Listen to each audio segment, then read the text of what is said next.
timer is on the ISM Vision screens. We are 2 minutes away from hearing Monster Energy NASCAR Cup Series car in force. 20 deep here on the grid for the Advanced Auto Parts Clash. The most recent winners: Denny Hamlin 2014, Matt Kenseth 2015, 2016 Denny Hamlin repeated, Joey Logano 2017, and Brad Keselowski 2018. Quick math, that's 3 Toyotas and 2 Fords the last 5 times we've had the Advanced Auto Parts Clash, leading into what is going to be a stellar Monster Energy NASCAR Cup Series Speed Weeks at Daytona, presented by Advent Health. The movement of the stages are going. The crews are thinning out. Just the critical crew members are on pit road with their machines. This test session will be 25 laps in duration, then a break, then 50 laps to the finish to determine indeed who will win the Advanced Auto Parts Clash and pull into Gatorade Victory Lane. Who do you have your money on, fans? We're getting close to race time at Daytona. The season is here.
And now, for the most famous words in motorsports, please welcome your Grand Marshal, United States Army Master Sergeant George Vera. Drivers, start your engines.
yourself.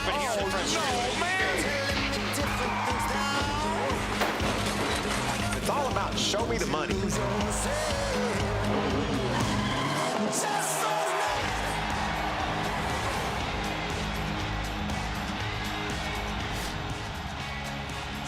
From Daytona International Speedway, it's the clash of 2019 for the Monster Energy NASCAR Cup Series.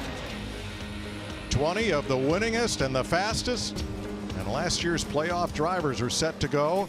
The ceiling has lifted. We had some light showers earlier, not anymore.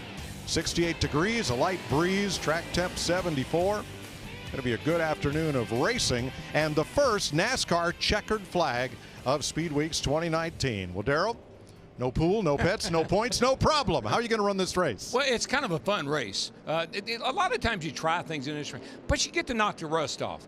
You get to draft with people. You get to race. You get to make some pit stops. You get to try your strategy out. I just always liked it because there was nothing but money involved. And I kind of like that. Jeff, you've won this twice.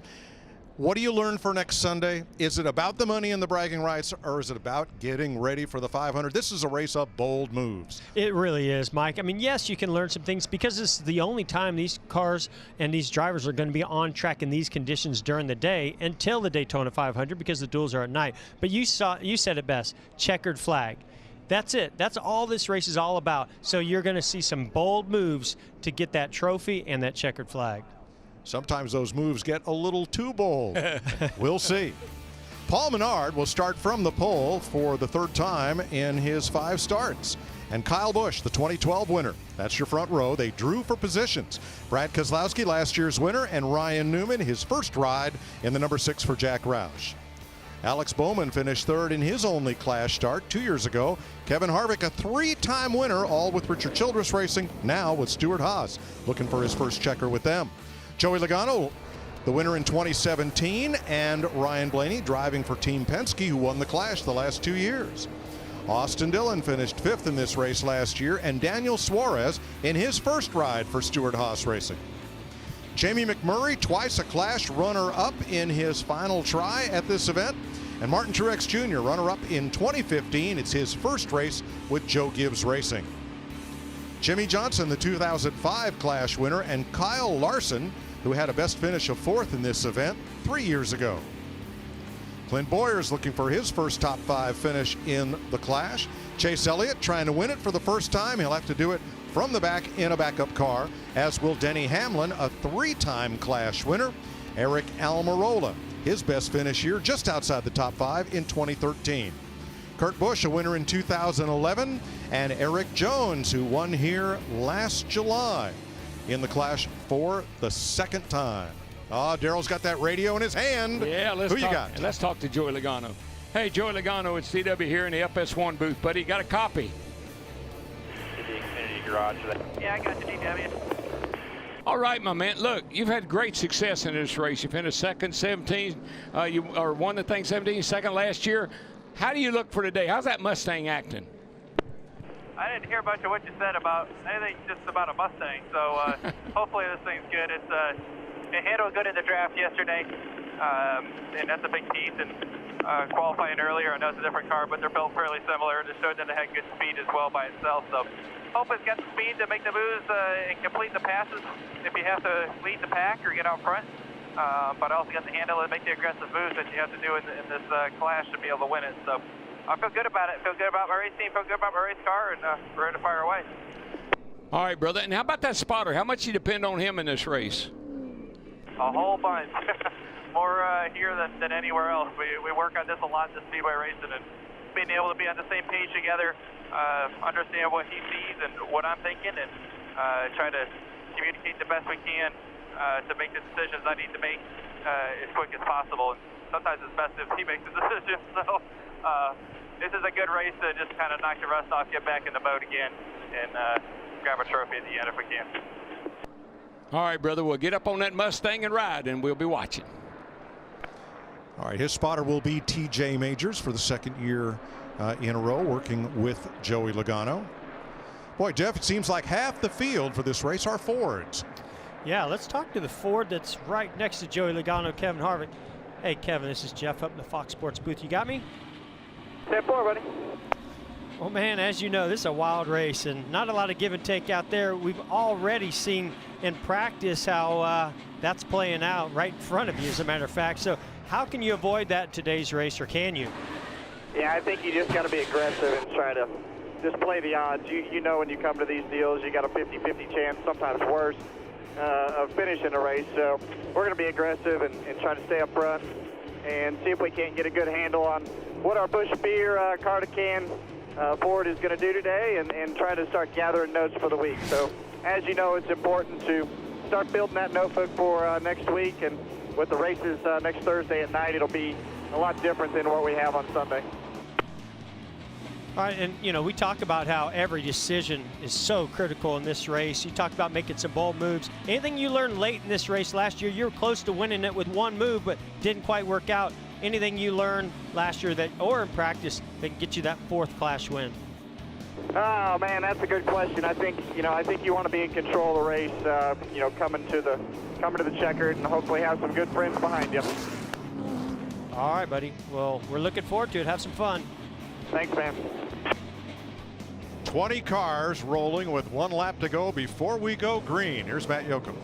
Mike, Saturday night, Kyle Busch took his 3-year-old son, Braxton, to a local trampoline park to burn off a little bit of energy. Unfortunately for Kyle, a kid cut him off, and he double bounced Kyle, and Kyle had a severe rollover on his right ankle. A lot of ice last night. He had his game-ready therapy machine shipped down this morning, which he still had from that accident 4 years ago here at Daytona. A lot of therapy. He told me, yes, he's got a limp. Yes, it's really sore, and he's thankful we're at Daytona and not Sonoma. Vince Welsh?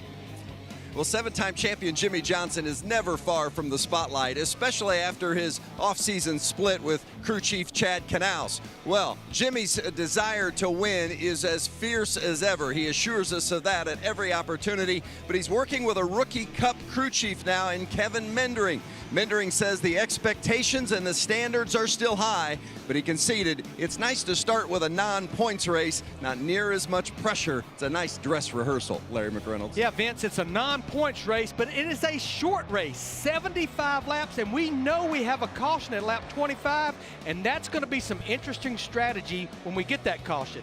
Let's take a look at our race analysis right now. We're going to go pit road speed at 55 miles per hour. The fuel window is about 46 to 48 laps, as Mike mentioned.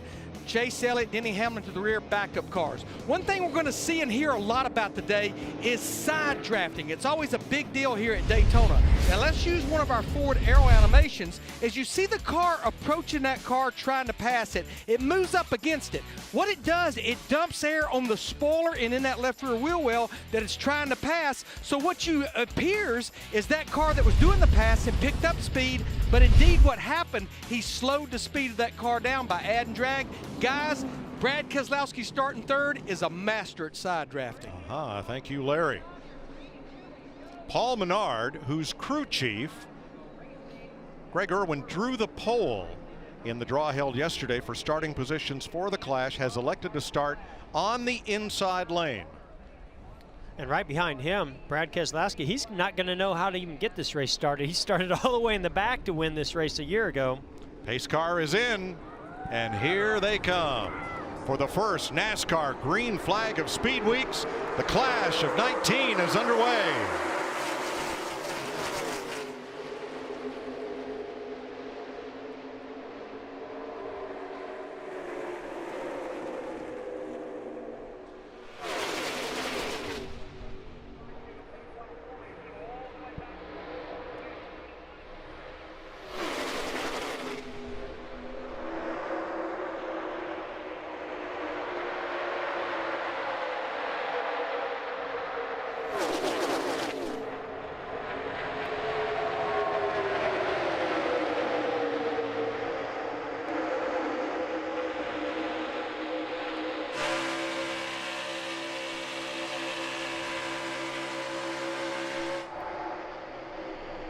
Kyle Busch leads from the outside, drops low to lead lap 1.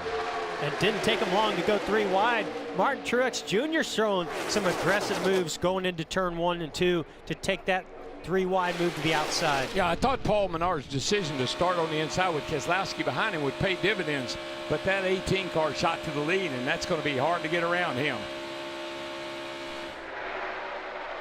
Menard peeks out from behind Kyle Busch. Here comes the 21, the Wood Brothers Ford, and Keselowski looks to the outside of him. That looked easy. Yeah, it did. I was Go gonna right by him. I was going to say, Paul Menard showing some muscle here early on. Wow.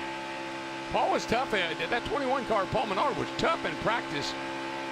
Daniel Suarez, the red-black 41, in the middle. Third in line. We saw these cars dancing around a lot here a year ago, dancing around a lot in the draft yesterday with that spoiler so low. I'm curious to see how long it's going to take these cars to start moving around here in this draft today. Kyle Busch went from the lead to 8th in half a lap. Yep. And the reason that happened is because so many chose that outside lane. I don't know if they just preferred that, liked who they were following, but as soon as they stayed in line, Kyle Busch had nobody helping him out, and he's still going backwards. Yeah, and don't you know, Keselowski tried to make a move in the 2 car, tried to make a move on Paul Menard in that 21 car, but didn't make it, and now he's falling in behind Paul Menard, and it looks like he's content to ride right there for the time being. You see Kevin Harvick, you see Austin Dillon, both of those guys. I didn't think I'd see this happening this early where they're lined up in that outside lane, and that just creates a freight train for you on the bottom. Kevin Harvick is alone on the inside, and almost the entire field went past. Just surprising to see that happen so early. We saw that happen to Kevin Harvick in the late stages of this race a year ago because he was trying to go for second or go for the lead, but this time it's just that outside lane lined up so quick. Mike, this is almost like driver orientation. Right now you're trying to dissecting your car. It needs a little of this, it needs a little of that. He's talking to the crew chief, all these guys are, because, hey, I didn't expect them to all be up around the top in the first 4 or 5 laps either. So 15-car lead draft, then a little gap to the final 5. Jeff, why are they running up on the rim? Up on the top of the racetrack. Yeah, you know, to me it just seems like an easier way to protect. You know, you're always worried about somebody maybe getting that outside lane going into the turn and getting to the outside. You don't want to get sidetracked and that suck you around. So what you do is you run that high line, force them to go to the inside, and force them to have 2 or 3 or 4 cars follow along. And believe it or not, Mike, it's a lot easier to run up high like that because the car's not, you know, you don't bind the car up, you don't put it in such a, you don't get it out of shape like you do when you're trying to hug the bottom. So it's a little easier up there, and it's obviously working. 5 complete this time by 4 Fords, 5 Fords, and Alex Bowman Chevrolet in the top half dozen. And the other thing I would add to that, Mike and Darrell, is it really is dictated by that leader.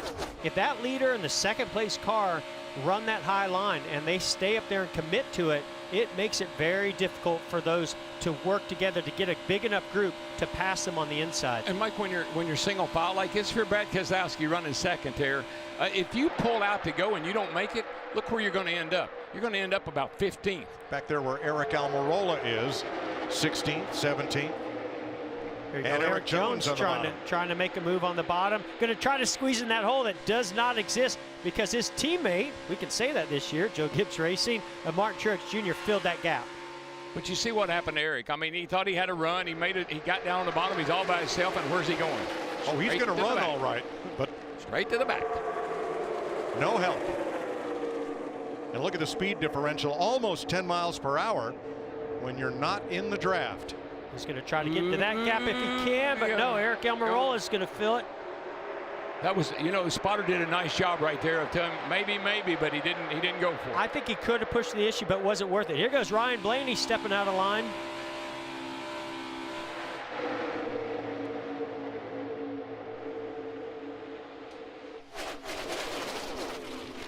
We listened in on Austin Dillon in 18th. Smoke in here, pretty heavy, just a little bit. I don't know what it's coming from. Wind. Just keep an eye on it, keep it posted. And usually in that case, Darrell, the first thing you do is try to smell if it's rubber burning or whether it's oil burning. If it's a tire weather or little rain in the area. Yeah, Mother Nature. It's the second time today. Turns 1 and 2 have had a bit of moisture falling. 8 laps complete. Kind of a very light sprinkle there. Paul Menard has led 6 of 7 laps completed. Kyle Busch led the first one.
Well, it doesn't show up on the radar, but we've been fighting these little pesky light showers and mist for a good part of the day. And right now, turns 1 and 2 have a little bit of rain, and we can look to the east where a storm system is blowing in offshore. Most of it to the south of the speedway, but a little bit of it right here. Enough so that these slick, treadless tires aren't going to gain any purchase on that 31-degree banking in turn 2 when it's damp. So they're going to pull the cars down pit road to what we hope will be a brief hold and get out there with track drying operations and get us back to a raceable surface. Paul Menard has led 7 of the 8 laps so far. Started front row. Kyle Busch led the first lap. Let's talk to Brad Keselowski. What do you say? See what he thinks. Hey, Brad Keselowski, it's DW. You got me, buddy? Yes, sir. Man, you didn't run long enough to get your water hot. What'd you figure out there in that 8 laps? I think the Mustang's killer. It's going to be a good 2019. It's really fast here at DW, and just trying to work with Paul here a little bit with my motor light forward and trying to make sure we're in spot to control the race the best possible. Yeah, I saw you make a little bit of move. I think you might have thought you could get by Paul, but that 21 looked like it's pretty strong. You fell in behind him, and you're happy to ride there for a while? Yeah, I probably had a run to take him 3 wide, but it's I can't show all my moves just yet, DW. There's a lot of show left to go. Hey, now, we're watching, and we want you to show us your moves when it counts. So good luck, buddy. We'll be watching. Thanks, DW. I like that. He can't show us all his moves right now. Well, of course not. Yeah. So Keselowski currently second. Yeah, while we got this time, let's see if we can't dial up the 18 of Kyle Busch. Hey, Kyle, this is Jeff up at the Fox Sports booth. You got me? Yes, sir. How's it going? Well, it's going pretty good, man. Pretty interesting so far in just these 8 laps. You know, you had the lead there. Looked like you got a great start. And then the next thing we know, you're getting shuffled back to 10th. Tell us a little bit about that. Yeah, we did get a good start and got to the lead there, and then was just trying to see what was happening behind me with those guys. Obviously, the 21, the 2, those guys are pretty fast, and gave me an opportunity to be able to work on my exit at 2. I thought, you know, they were right with me, and then all of a sudden, they were blowing my doors off. So they must have gotten a really good run, gotten tight together off of 2, and got to my outside down a backstretch, and there was no blocking that amount of speed, especially that early. Yeah, no, a bunch of cars chose to get in that outside lane pretty early. Did you anticipate that happening? I mean, I was pretty surprised to see them all get lined up that quickly and run that outside lane. I was too, yeah. I didn't figure it would single file out that quick. You know, normally it takes a good 8 or 10 laps, and it seemed like it was pretty single file pretty quick. So it's unfortunate, but I feel like our car is driving really good. It handles pretty good. Doesn't handle very good in the wet, but overall, besides that, we've got a really good M&M's Camry, so we just got to get back out here and get back at it. Yeah, that was going to be my next question. Just as you fell back there and you got in the line in 10th, what was the car driving like? You know, we've heard and seen where these cars are pretty loose and a little uncomfortable getting into the corner, maybe on the exit of the corner, wind affecting them. Any of those things that were bothering you out there? No, my car was pretty stable. Actually, you know, falling back to 10th or whatever we're at here might have been a blessing in disguise with just not being out front and being the leader when the rain started to come down. We came off of turn 2 there that last time under speed, and I looked down the backstretch, and you couldn't see turn 3 through the mist. You know, it was really heavy down the back, and everybody started pedaling it and getting out of the gas through 3 and 4 to kind of give each other a little bit of slide room to make sure we wouldn't crash everybody and everything. And then the caution came out. So fortunately, everybody was all good there. All right, well, it sounds like they're going to let you guys get out. Don't go far, though. I think this thing's going to drive. You're going to get back out there right away. Yeah, I'd certainly like to hope so. Thanks, man. Yeah. The ceiling is lifting quite a bit and quite quickly. What was a heavy cloud cover down low now looks much more promising. So we'll come back and catch up with some more drivers as we are just 9 laps complete in the Clash of 2019 at Daytona.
Welcome back to Daytona, where last year Brad Keselowski roared to victory in the Clash. Jimmy Johnson trying to finish his first Clash in 7 years. Everything was fine to the last lap. Into the turn 3 wall, and Keselowski got to celebrate.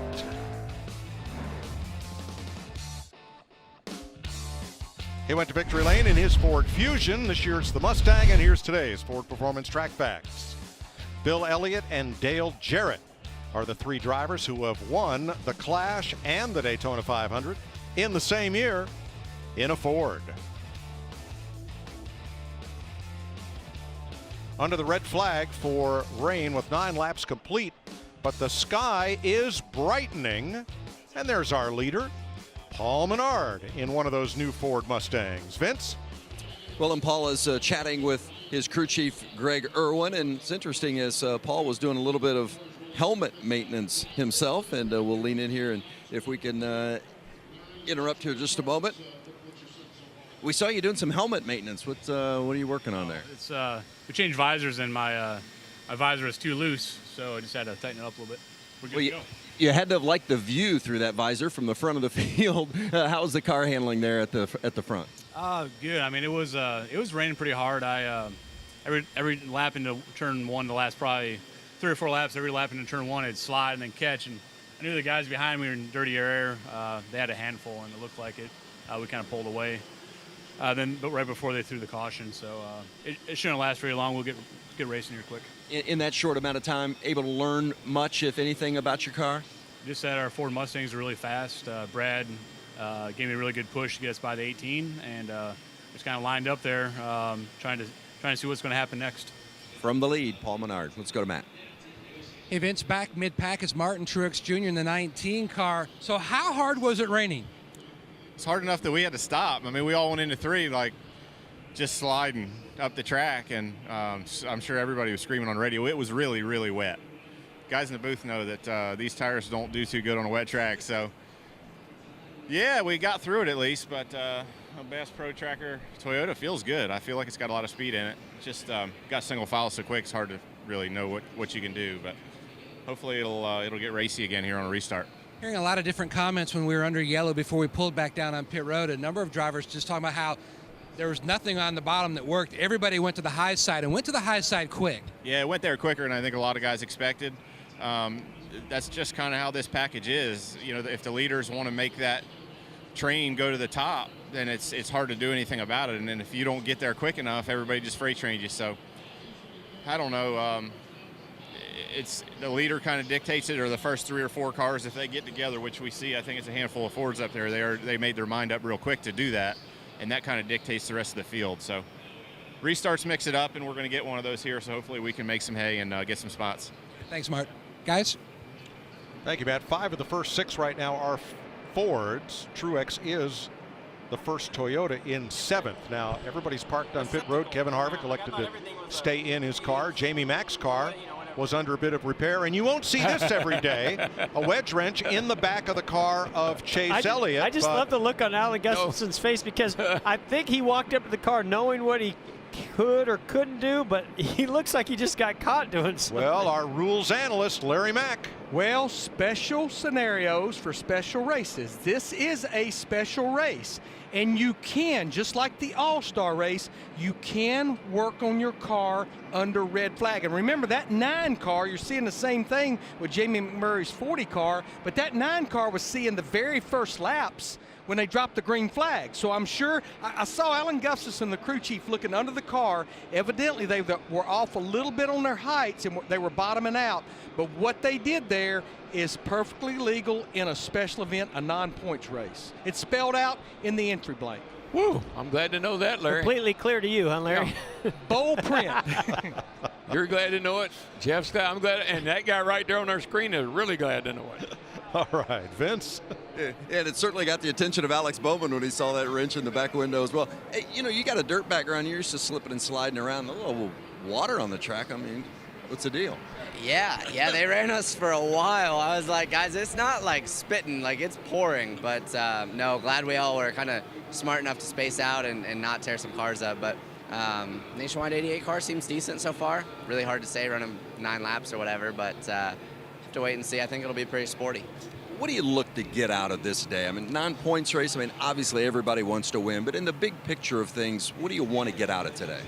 Honestly, just experience and knowledge and a good notebook for the 500 really is the biggest thing.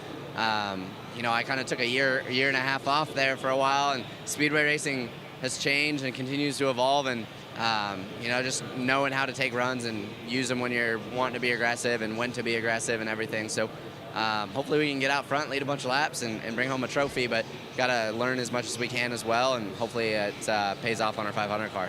For sure. Look forward to it. Thanks, Alex. Mike? Track drying operations in the backstretch, turn 4, and here in the Trioval near start finish. The jet dryers and air titans making quick work of this short rainstorm. What?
Building Homes for Heroes supports veterans injured while serving the country in Iraq and Afghanistan.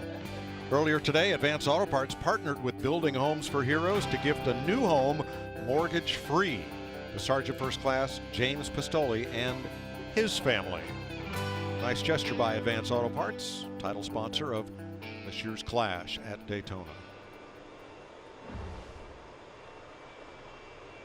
Mike. The brothers Busch talking it over.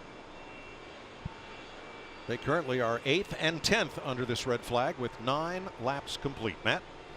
Mike, back-to-back races for Jamie McMurray today here in Daytona. First, tell me about your morning. Yeah, it started like at 7:30. Jimmy and Landon Castle and I, and I think some others all ran the Daytona half marathon.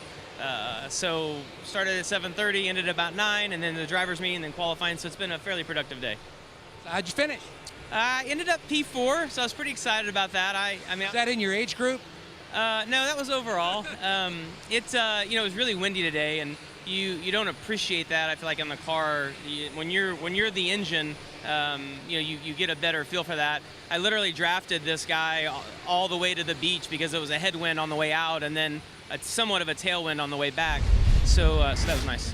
Now you're back in a race car, but running the half marathon. Have you done anything to recoup the hydration that you lost in that event? I know that you know the answer to this, and the answer is that I actually went to the Advent Health Infield Care Center, and I got a couple of IVs because I could tell I was dehydrated and knew this was going to happen today. And if you've ever had an IV, you know that you don't really feel the relief until an hour or two later when you have to use the restroom about every 2.5 minutes. So the lap 9 caution could not have come at a better time for me. And when we came down pit road, I know you heard me. I was like, can we get out? And they're like, no. And I was like, well, I'm getting out. I was like, because I have to use the restroom real quick. Hey, it's great to see him back and his number that he originally started Cup with when he filled in for Sterling. And he's got his original spotter, Lauren Ranier, guys. Great reunion there for Jamie Mack here in the Clash and in the 500. And then he comes to work for Fox Sports. Vince. Drivers getting ready to get back in their cars, and Ryan Newman in the 6. Good to see you in the 6. It's a little bit tough to get used to, but I think we're getting there. What's your impression early on? You tried to give Kyle Busch a nice little push there to get things started. Yeah, as much as pushing helps you. I had Kevin pushing me from behind, and I was all over Kyle there, but we got enough to get up there towards the front, but I never got to the total clean air, and I think it'd be the first car in line. So we'll take our Wyndham rewards forward and go back at it and see if we can move farther forward from where we are now. How was the wet track? Was that getting your attention a little bit? Yeah, it was wetter than I've ever been and not crashed, so that was a little bit luck in my opinion. And speaking of crash, I know you had an incident in practice in this car, the Clash car. Everything good? You feel comfortable and confident with what you got? Yeah, it's the same car. That's why we put the effort in to make sure that we got to roll it back on wheels and tires that didn't blow it apart. So go back at it after we have a nice cold Coke here. Thanks, Ryan. All right, drivers to their cars. Here comes Daniel Suarez at the run. Everybody's going to climb back in. Hey, let's go racing again. Let's go racing, boys.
Drivers getting back into their cars in addition to their belts and harnesses. They are all donning their head and neck support, the most popular of which is this, the Hans device, developed by Dr. Robert Hubbard and his brother-in-law, sports car racer Jim Downing. And now a head and neck support is worn by every driver in everything from little Bandolero cars all the way up to the Cup Series and beyond. Robert Hubbard passed this week, but we are forever indebted to him for inventing the head and neck support, the Hans device. Yeah, just one of the many safety devices that the drivers now are able to take advantage of. Mike, the safer barriers is certainly a big deal. The Hans device, a big deal. Those are things that have saved so many drivers' lives over the last several years. Took some crashes that I couldn't imagine taking without that Hans device over the years. So I know I'm thankful among so many other drivers. Kurt Busch checking to make sure that his wheel is firmly attached to the column by that quick release hub. And that's something the crew chief or spotter will always remind you of. Check your wheel. And it's just so helpful because we've seen a couple of times when drivers put the wheel on, they think they snapped it down and it came off when they're on the track. I'm thinking of Phoenix a few years ago. Going to be really curious to see how this front row decides to line up, because the leader has the choice. He can choose the inside lane or the outside lane, but he's got to start thinking about who's third and who's fourth, because if you put Joey Logano on the rear bumper of the 2 car and his teammate Brad Keselowski, I believe those two are going to have a big advantage of getting a nice push and getting that lead. So if you're Paul Menard, would you rather be in front of Alex Bowman or in front of Joey Logano? Nothing against Alex Bowman, but and Penske has a relationship with Wood Brothers.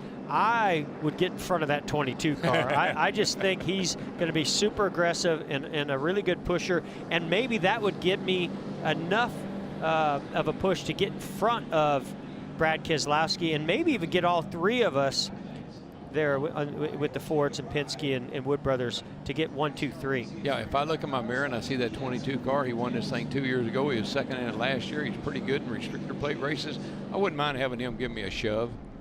One question we've had about these new Ford Mustangs is about the rear bumper and the recess in it, and how it lines up with the front bumper of the Toyota Camry and the Chevy Camaro. Is there going to be one of those recessed areas that's going to be a catch, or is it going to be easy to push and release? That's yet to be seen. Yeah, I'm really surprised how defined this area is on the Ford Mustang and how much it indents in. And we've seen, I think they'll be fine with the Toyota Camry, as you see right here, Martin Truex Jr.'s nose. But that Chevy Camaro, we saw this last year play up, has a more of a pointed nose, just like the street car does. And I just am curious at speed, in the travels, in the corners, even on the straightaway, how that point is going to line up with that rear bumper. I'm kind of with you, but that looks like that bumper's pretty high. It might hit above that. A 21.5-minute red flag, but now cars are on track.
Four cars chose to make pit stops. McMurray, Almirola, Chase Elliott, Kevin Harvick.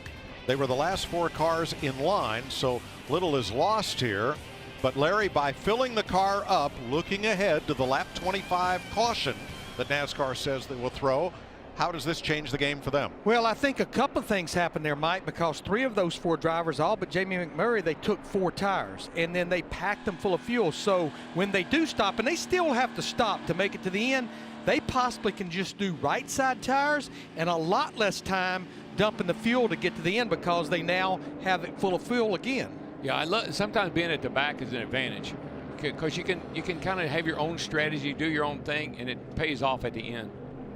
20 cars started. They're all still on the lead lap. We ran 9 laps before the brief rain shower came, but now the ceiling has lifted considerably. We can see those condos over on the beach, and it looks like this storm system is going to stay to the south of us for some time, hopefully for another 64 laps. So we talked a little bit about the Hans device invented by Dr. Robert Hubbard. That's not the only safety device available for these cars and drivers. Larry? Yeah, NASCAR never quits looking at safety. And I go back to the wreck that Kyle Busch had here in Xfinity Series race in 2015. This led what we call a driver intrusion package, or the EVC. Everything you see highlighted in green, it's additional thick metal. Now last year, this was only mandatory at Daytona and Talladega. In 2019, for Cup and Xfinity Series, it's mandatory at every single track. Even though we know we're in a pretty good shape as far as safety, you know you never quit working on it, and that's exactly what the people at NASCAR do.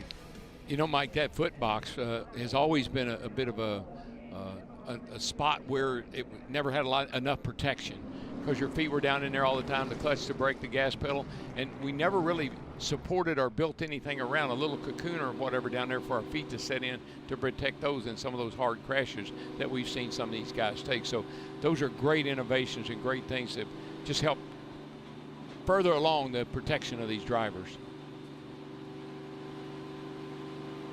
Riding with Daniel Suarez. I have a feeling we're going to get some nice shots out of that visor cam out of Daniel Suarez in this race today. It's nice and calm right now, but he was that way for long. No, but you remember there for a little bit he was stuck in the middle. That's a great shot when you're stuck in the middle. So 5 of the first 6 are Fords. That includes our front row, Menard and Keselowski. Paul Menard is elected the bottom. That puts Keselowski up top with Joey Logano, Alex Bowman Chevrolet to the inside. Then a pair of Fords for Ryan Newman, Ryan Blaney. In row 4, Truex and Busch. One thing I noticed on the initial start, the 2 car didn't take off so hot. And the 21 to the 88 there, they both got pretty good starts. So let's see what happens here. It'll be 12 laps until the NASCAR caution flag waves at lap 25. And then 50 more to finish this off. In the clash of 2019, Paul Menard leads them to green for the Wood brothers. Well, there's some coordination right there. And instead, Paul Menard moves up to that high lane, already starting to see that bottom lane starting to dissipate as guys jump in the outside lane. And it's a foursome with all his Penske teammates, Keselowski, Logano, and Ryan Blaney. That was well orchestrated. And, you know, this just is reminiscent of Talladega last year. The Ford teams seem to be able to work together to perfection, almost better than anybody I think I've ever seen manufacturer-wise. Wait a minute, why is Larry Mack smiling? It's not long. You have 21.5 minutes to orchestrate a restart. Oh. They orchestrated that quite nicely. Really impressive. 1, 2, 3, 4 Penske. 1, 2, 3, 4, 5 Ford.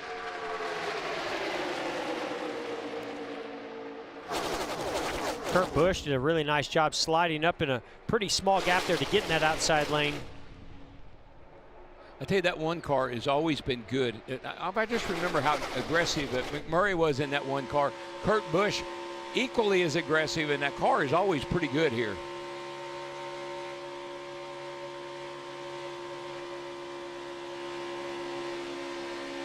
You could actually hear him almost ride the brake a little bit as he got into turn 3 to not close that up on the back of the 6 of Ryan Newman too quickly. Almost 199 miles per hour getting into turn 3. So Alex Bowman, who started in the second row and couldn't get out of the inside lane, going to find himself going to the back. I mean, I'm shaking my head up here just at how quick everybody is choosing to get in this outside lane and how fast you can go from the front row or second row all the way to the back. And Kevin Harvick hanging out on the low side by himself. Yeah, I'm not too worried about him just yet.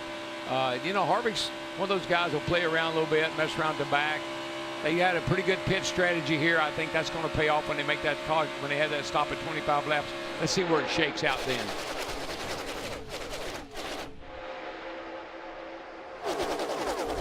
I always think about Kevin Harvick in the 4 cars being a thinker, and he and Rodney Childers, they got a game plan, and they kind of know what they want to do to get to where they got to go. And I don't worry too much about him right now.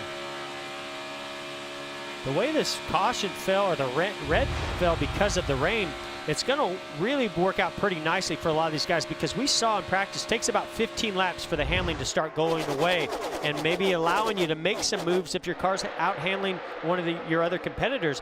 But right now, it's only going to be, what, 10, 15 laps before that caution comes out. They can come in and get tires. And Mike, you know this. It's no surprise to see that 21 car up front. No. I mean, you think about the history of that 21 car and what it's done even in recent years. And Paul Menard, you put him out front in that 21 car, pretty good combination. Paul Menard's led more laps today than in his 4 prior Clash starts combined. Well, it didn't hurt that he started on the pole. That helped a little bit. And plus, Paul's got a pretty good record on these restrictor plate tracks.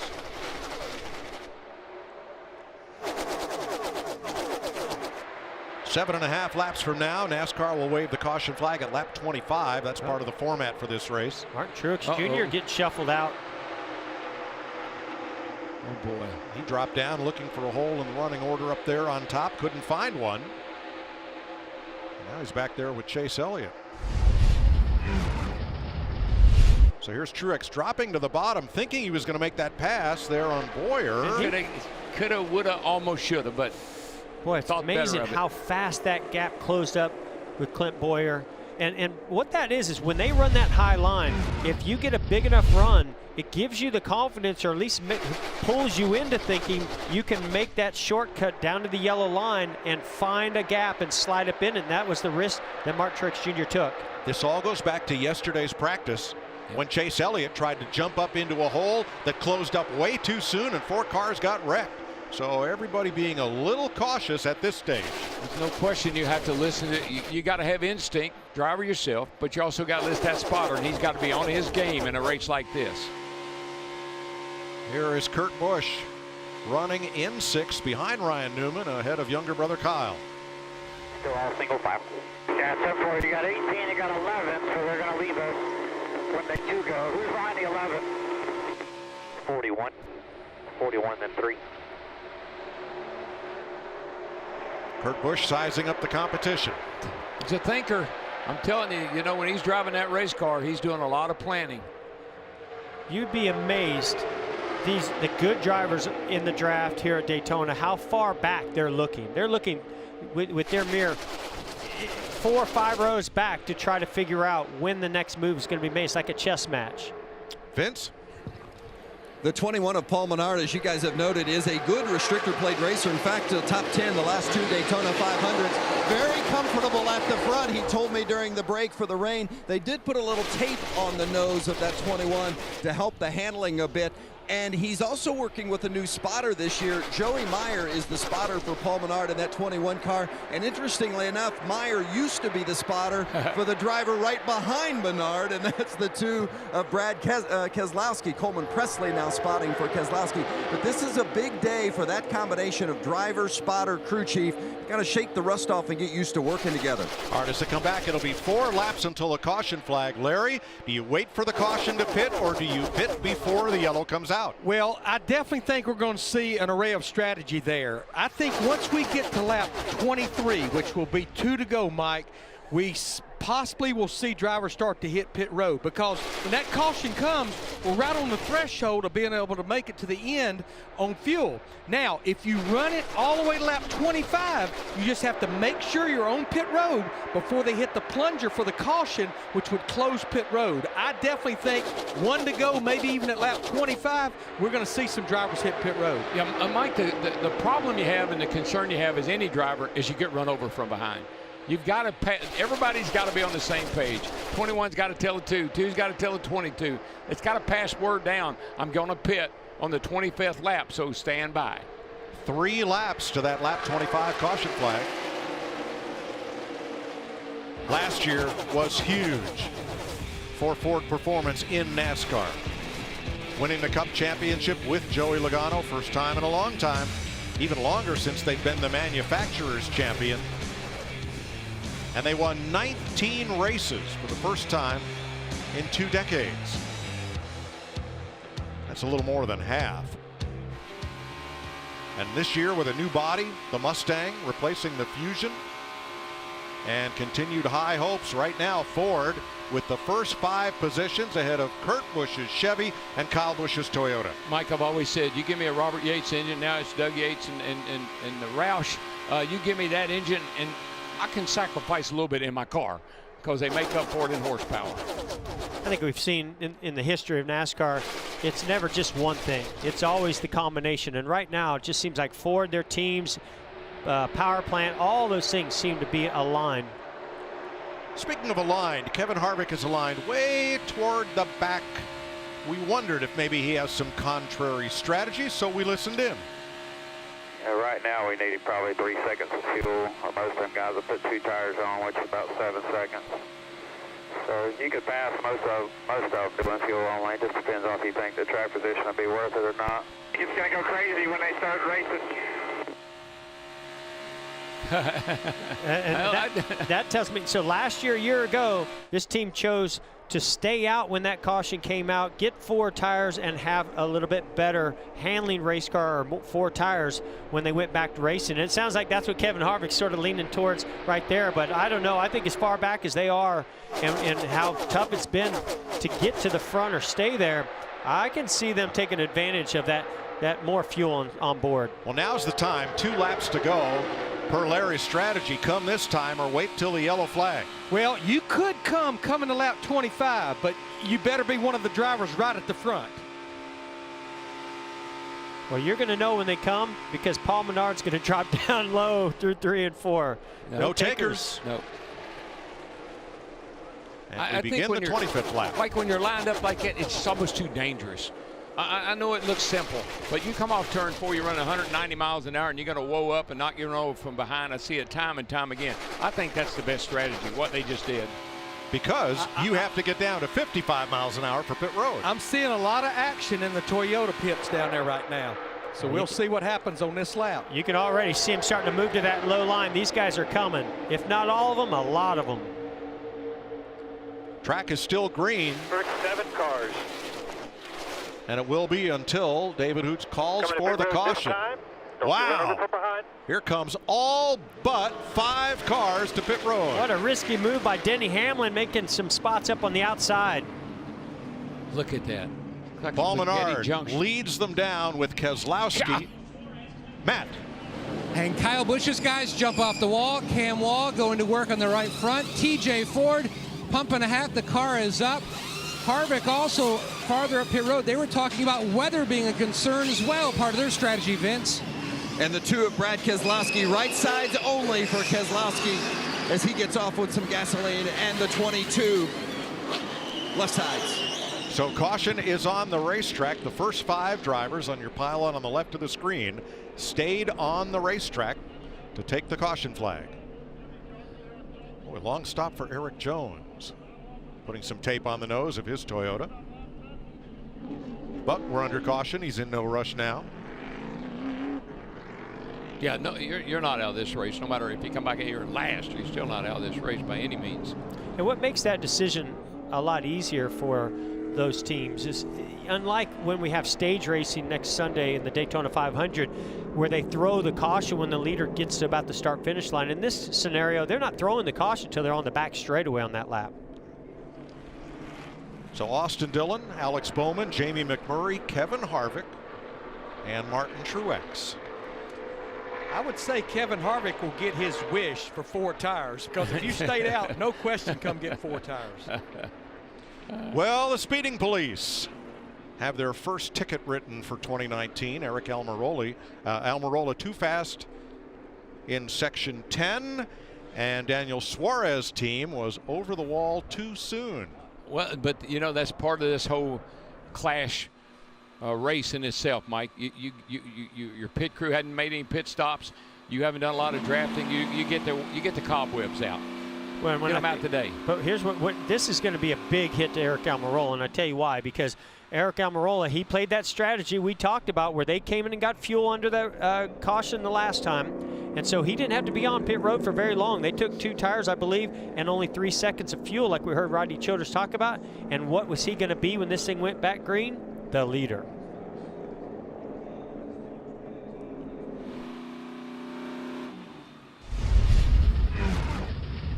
So you're going to watch the 41 on the inside. There's the pointer. Oh, yeah. Oh, yeah, way early. And the rule is you can't go over until he's 1 pit box away. That looked like Spaghetti Junction with everybody coming there at one time. Now you hear Suarez shutting the car off and coasting, not being miserly, but trying to save gas, because this green flag run is going to be right on the edge of how far they can make it on 1 tank of fuel. And Mike, that's kind of a habit a driver gets into. Anytime he's under caution, whether he's trying to save fuel or not, it's just what the drivers have programmed themselves to do. It does save fuel. It could pay off as a benefit somewhere down the road, but it's just one of those things that drivers learn to do. Another thing it does, with as much tape as they run on the nose, it actually cools the engine down, especially at slow speeds. Now, if you had to buy it, that Sunoco race fuel is about $10, $11 a gallon. I think I know why the 20 was fixing their nose on pit road. Probably contacted the 3 of Austin Dillon. Was that the 3 or the 8? You stop. So I want you to watch what Denny Hamlin does right here. He knows everybody's coming to pit road. They're all checking up, staying on the bottom. He goes the high line like he's not even going to come to pit road, and he has a clear shot, able to brake late. Look how many positions he made up. Fantastic job being aggressive. Yeah, he passed 4 cars. And there you saw Jones trying to do the same. Well, now here's where it gets tricky. He's got to get to his stall. You saw with Ryan Blaney and even his teammate Kyle Busch, not going to make it easy on him getting into that stall, but he did a great job doing that also. But Jeff, who is sort of notorious for getting speeding penalties? Obviously, he likes to be aggressive on pit road. He's usually pretty aggressive. We're talking about Denny Hamlin.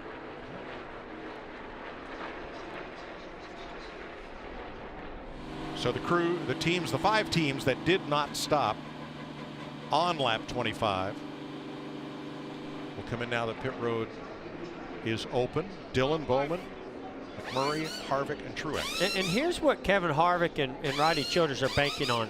You know, we're going to have, 46 laps. And if this thing goes green or they never come back down pit road, those 4 tires that he has now, he should have the better handling race car than those others that only took 2. I think that's going to be huge. We haven't seen these cars run, that many green flag laps. We don't know how the handle's going to affect, how they're going to change as they get into latter stages of these runs. It could be interesting. Here's Matt. Middle of the screen, Alex Bowman already in his box. They were talking about possibly making a chassis adjustment. Don't see one yet. McMurray up at the top. Right side's going on. A little bit slow on the right rear. Had to get another pump on the jack so the changer could get that tire in. Vince. 4 tire change for Austin Dillon. Also got some rear end damage, but they're not going to address that. It doesn't look like it's going to affect the performance any. Packing it full of fuel and off for Dillon. Cosmetic damage. Might help him. Pit stops are complete. That is the only scheduled caution flag in the clash of 2019 at Daytona.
Going to go one more lap before they put them back under green.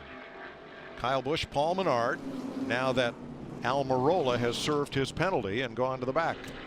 And how did Kyle Busch become the leader of this race, Larry? Well, what's going to be interesting is Ryan Blaney, fuel only for that 12 car. But you're right, Jeff, when I look up at the front, really the one driver that took 4 tires is that 18 car. So they had a well of a pit stop. Well, now he's falling back, so maybe not. I don't know what's going on there. But, guys, time and time again, and particularly last year, who has the best pit crew? The 18. So, I mean, I don't know what he's doing now. I'm not sure. Well, you know what I think may have happened? We were trying to listen into some radio communication during that break, and I'm wondering if some cars shut down saving fuel when they're leaving pit road, and maybe Kyle Busch. Well, whatever it is, Jeff, he's not the beneficiary of it because he was up on the front row. Well, he looked like he was going to be on the front row a minute ago, and now he slid back a little bit. And we're going to check this over with NASCAR officials and look at a couple of replays and sort things out. 22, 18, 1, 14, 20. 10-4. We'll take the 14 out of there, pitting multiple times. At the front, we need the 21, 12, 2, 4, then the 6, then the 42, 48. Sorting out the restart lineup for us. Did he say 4? Yeah, I thought he said 4 also. Said 4, but gosh. Yeah, he stayed out, so I know that's not the case. He's way back. He'll be back with those final 5 plus the penalty cars, Suarez and Almirola. And then Boyer came in and made an extra pit stop right at the end of this caution period. If we run another caution lap, Kyle Busch is going to be last.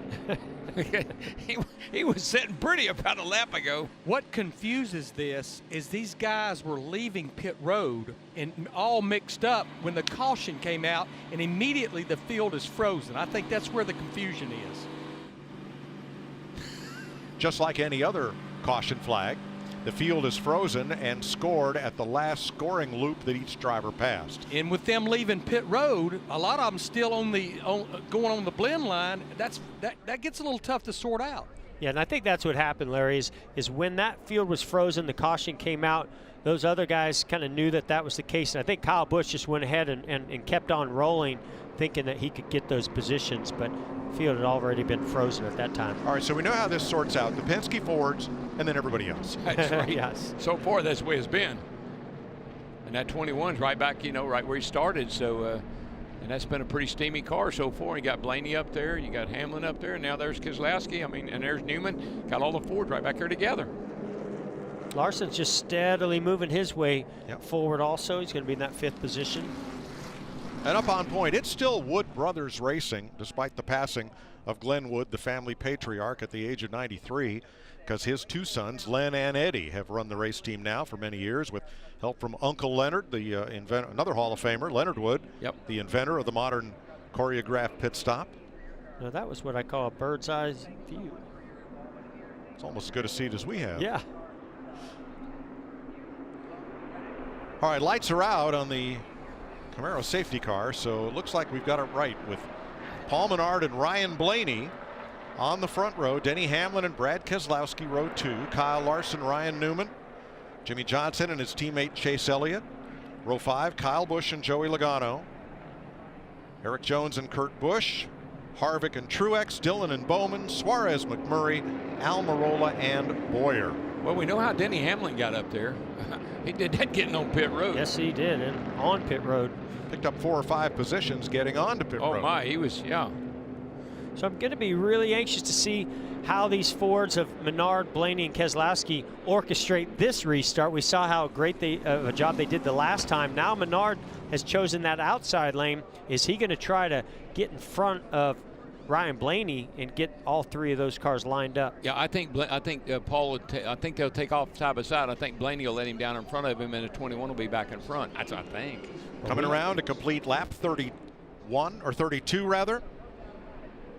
Pace car is in. Into the restart zone and green flag. Drop down. I don't know if you want to drop down, Darrell. I know he's going to, but we've seen that outside lane be such an advantage, and I think that's what Denny Hamlin's hoping for right here. It's funny, I noticed that too, Carl, on every restart. He's a little sluggish on initial, but then he gets going. 3 wide twice. Larson and Bowman in the middle. Big push to the rear bumper of Jimmy Johnson from Kyle Busch. Watch that outside lane just get a big head of steam here going into turn 3.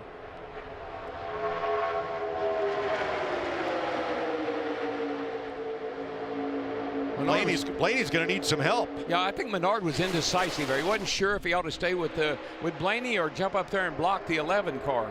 Well, and I think Denny Hamlin, he just loves breaking those cars up and getting into the mix, and he's in it for sure. 3 wide and in the middle, Larson is coming.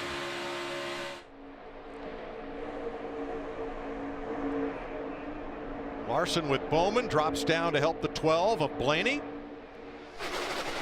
Larson he has a driver's mentality. He's always able to find the opening, find the hole, find the spot.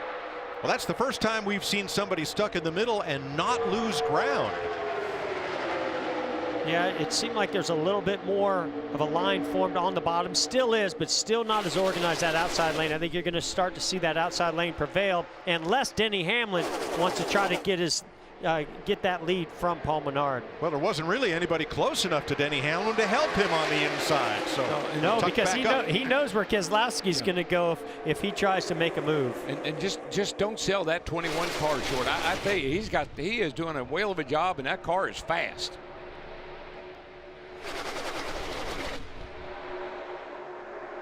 I think you asked any driver, Jeff, you know this. I want to dictate the race. Let me set the pace. Let me be out front and decide what line's going to move and what line's not going to go.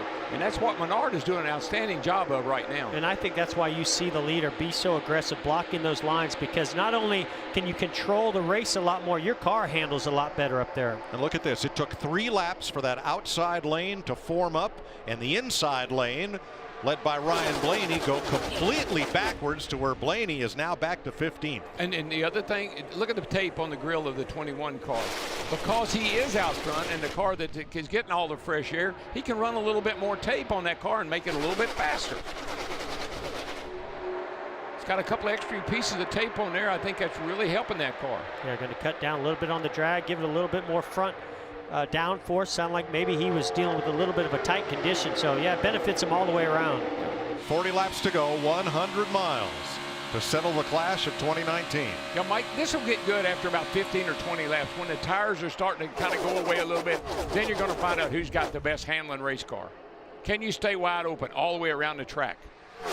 And GW, to your point, as we run here and those tires start to wear down a little bit and that fuel load starts to go away, you're going to see cars starting to check up a little bit, getting in the corner because their car just isn't quite secure enough. And as soon as they do that, somebody's going to try to take advantage of that bottom lane and slide up in front of them. Jeff, we're running 200. Look, that car's going 200 miles an hour down that back straightaway into turn 3. When the handle goes away a little bit and that thing starts getting a little sideways getting in, you almost always have to lift a little.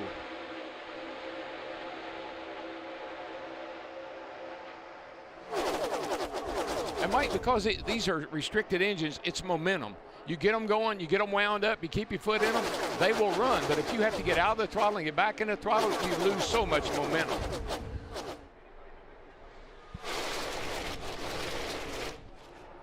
Halfway in the clash of 2019, Paul Menard has now led 33 of 37 laps.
Well, Mother Nature has the lead again in the Clash of 2019 at Daytona. Rain showers, pesky that they are here in Central Florida, have put us under caution once again, but this has not been an all single file affair. One driver in particular who got penalized during the caution flag has been making some bold moves and moving his way up the ladder. That's Daniel Suarez. How'd he get it done? Larry. Yeah, we'll go to our forward animation. We said this in the pre-race. Remember, this driver trying to make that pass, he goes up against the left side of that car. He dumps a bunch of air on that rear spoiler and in the left rear wheel well. And right here, Jeff Gordon, this is what it looks like for real. There, Daniel Suarez and Martin Truex Jr. Perfectly executed, and that tells me the confidence that Daniel Suarez has in his race car to be able to do that in the middle of the corner. Now, Jeff, I can't ask you. I've got to ask Darrell. There's got to be nothing sweeter than passing the car you used to drive. I bet he's going by saying, nah, nah, nah, nah, nah. Suarez was in the 19 last year for Joe Gibbs Racing.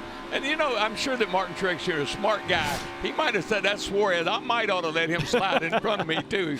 Might not want to push the issue. A little extra motivation, though, for Daniel Suarez. Oh, I agree, 100%. Sure. I love that. And thanks to Daniel for wearing our Fox visor cam for the Clash. And 40 of 75 laps. And just to iterate, what happened there, Suarez didn't pick up speed. He slowed Truex in the 19 down because of dumping that air and put more drag on that race car. Yeah, I mean, our animation does a nice job of kind of showing the airflow, but we can't see that air and how it's coming off the nose of these race cars and being diverted outward to be able to put that air on the rear spoiler and in that left rear fender well to drag the 19 of Truex back.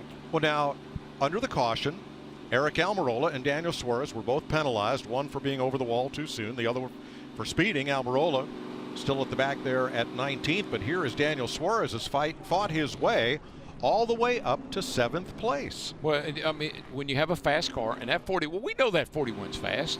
When you got a fast car, you're an aggressive driver, and you do, just what we saw him do to Martin Truex Jr. there, you can work your way back to the front.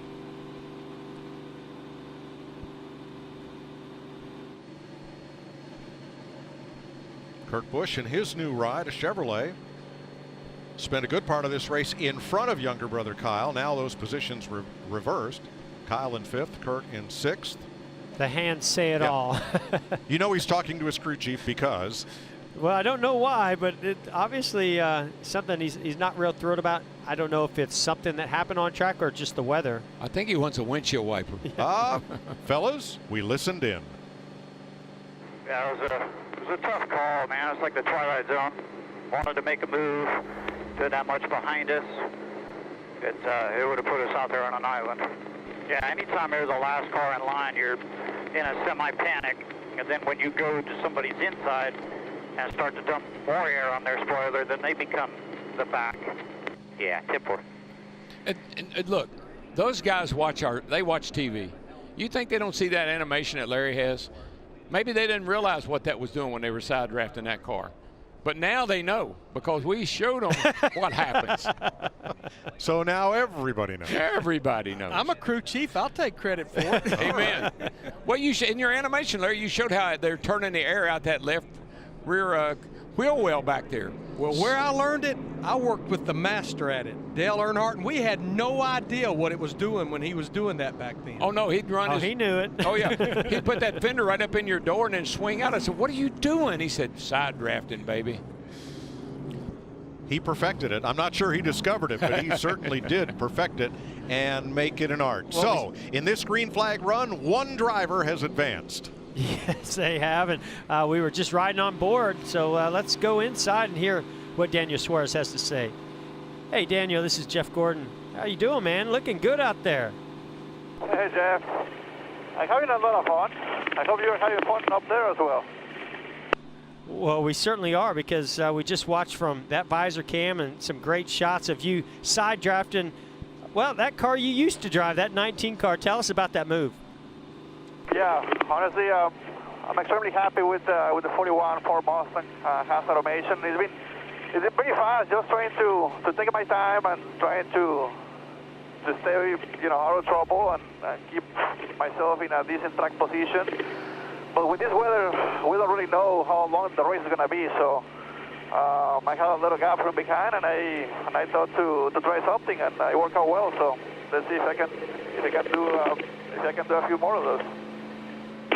Well, Daniel, what I liked about that move is typically we'll see somebody get a run and go all the way down to shortcut the track on the yellow line, then slide up in front of somebody. Instead, you chose to side draft and actually dump some air in the left rear fender well and the rear spoiler of Mark Truex Jr. to complete that pass. Pretty impressive. Yeah, like I said, this 41 Mustang is pretty fast, so it's making me look good. Hopefully we can keep it up here. All right, well, it's obviously handling pretty good, too, not just fast. Good luck. Thank you. Well, they're going to pull him down pit road one more time as the ceiling gets lower here, and there's a good bit of raindrops on the windshield and on the track in Daytona.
Lunchtime. Well, for him, maybe.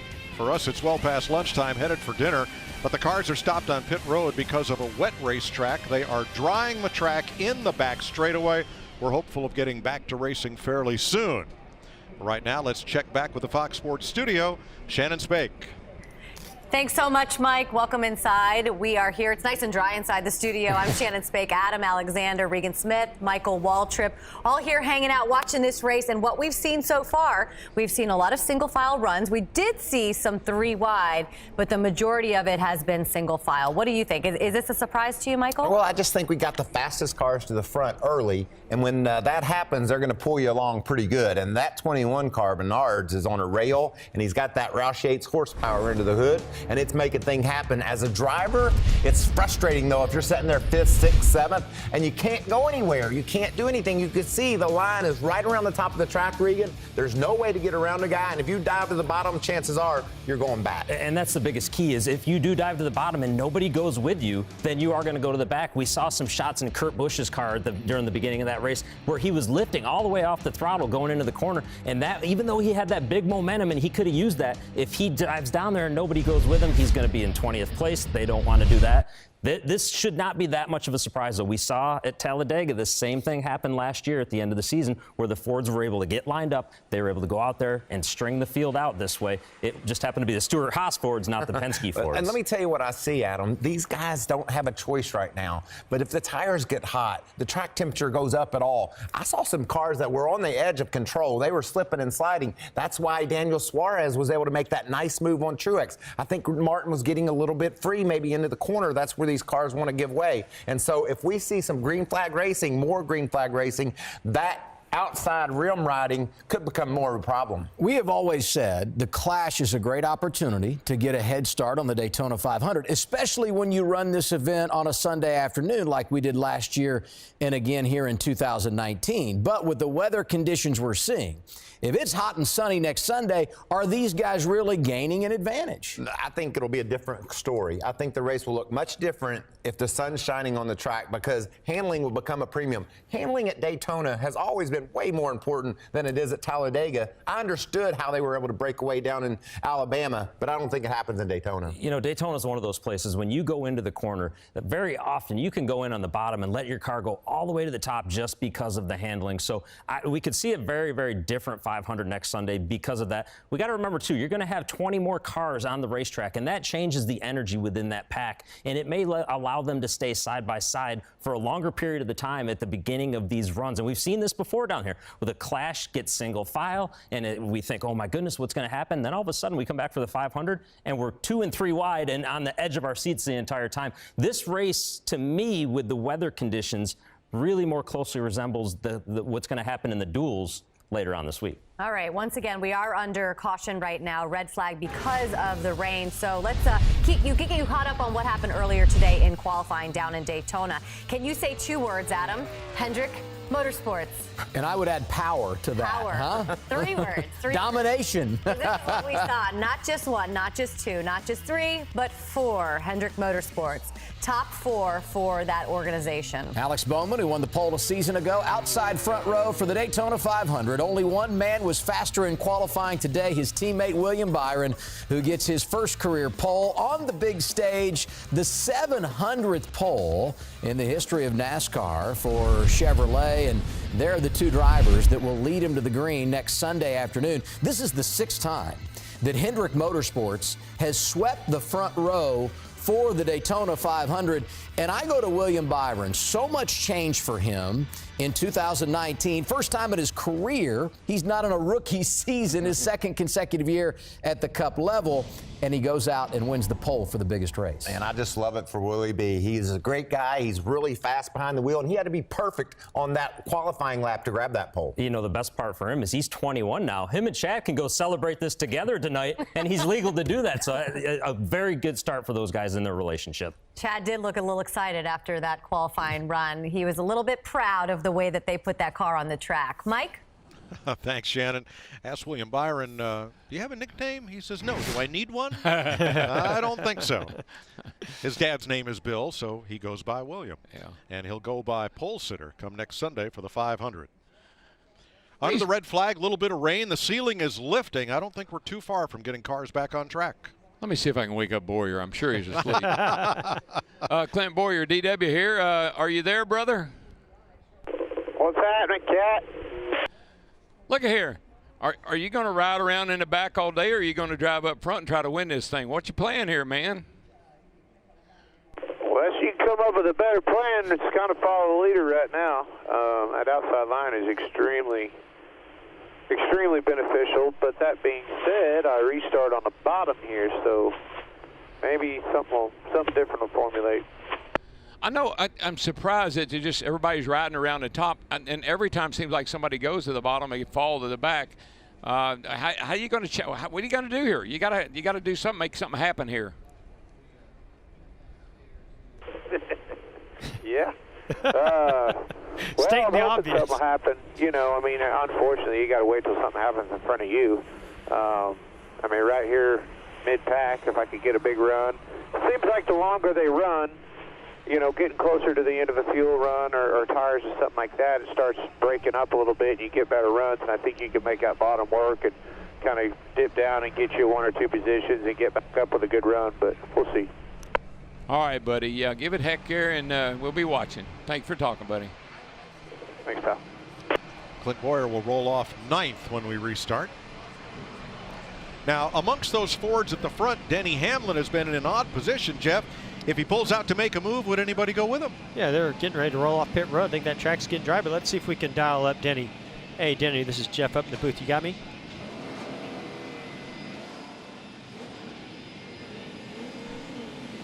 Let's let him get rolled off there before we try him again.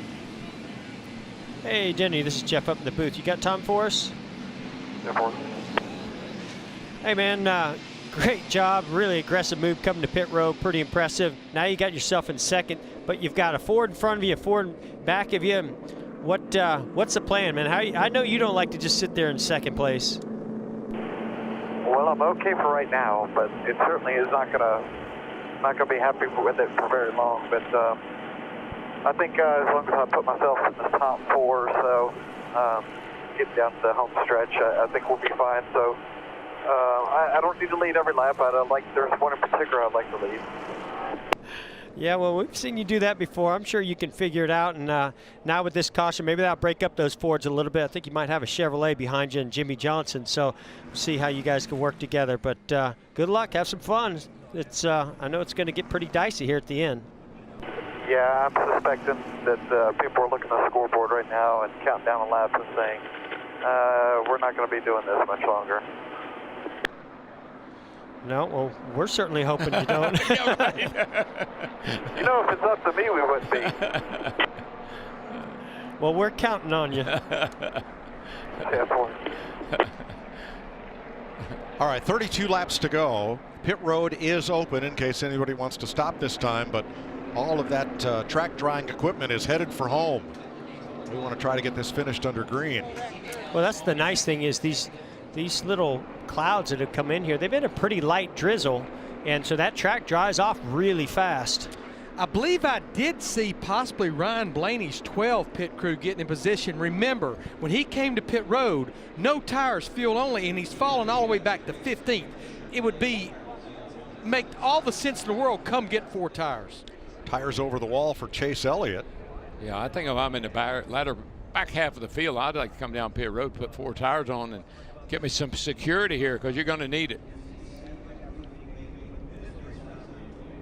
All right, here's some Ryan Blaney team audio.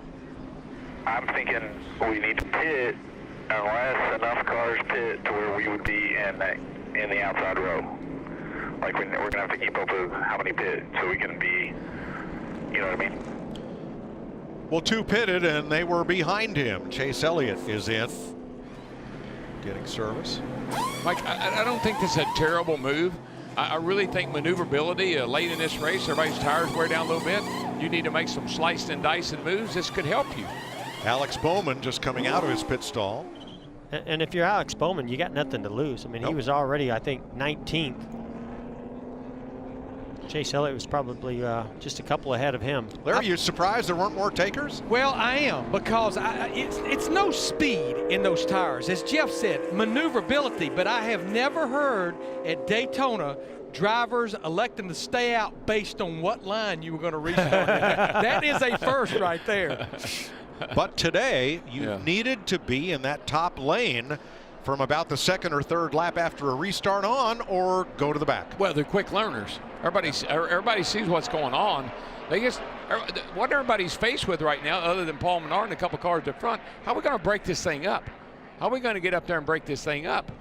And one other area that I think is helping them make decisions on not needing tires is this cloud cover, keeping that track nice and cool. Yep.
NASCAR's biggest week gets rolling Thursday.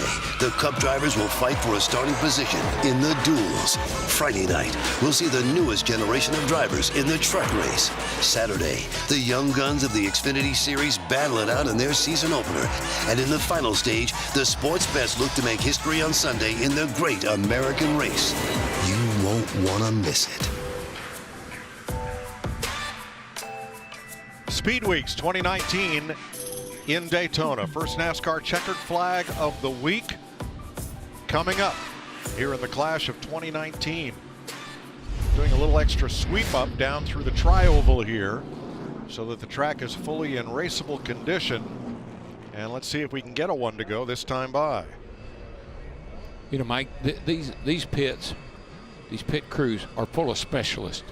I'm pretty sure they got a weather specialist down there that's probably keeping a really close eye on this radar and when this next Shire is going to roll in here and how that's going to affect the outcome of this race. And you know they're relaying that to those drivers, and I don't think it's that far away. So I think that there's going to be some real urgency. This getting in this outside lane and getting single file, I think that's out the window right now. And we're past halfway, so that any rain shower could be, or any restart could be the last restart of the race.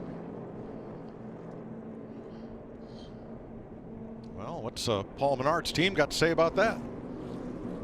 The next batch of rain is a little heavier, could last a little longer and affect the outcome of the race. That was Do you have any good news?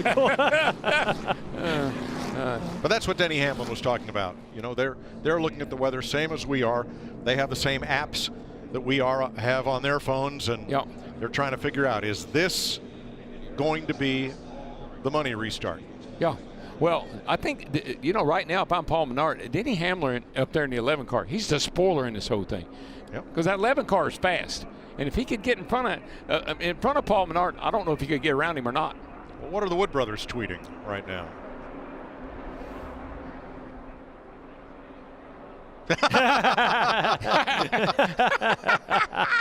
That's perfect. Oh, my God. Now we see here Paul Menard chose that outside lane. He wanted Jimmy Johnson as his pusher on this restart. And not Brad Keselowski. I really thought he would have gone with Brad Keselowski. Kind of surprising, I think. I think he's found his speed on the outside and wants to be there from the get-go. Yeah.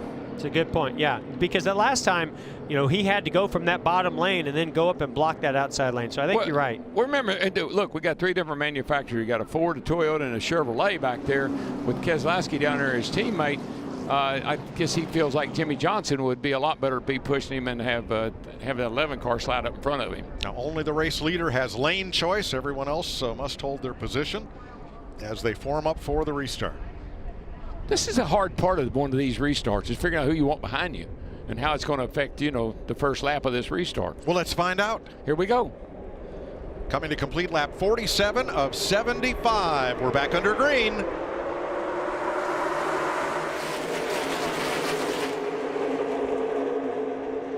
Wow, Kyle Busch wasted no time to get in that outside lane in front of his teammate Mark Truex Jr.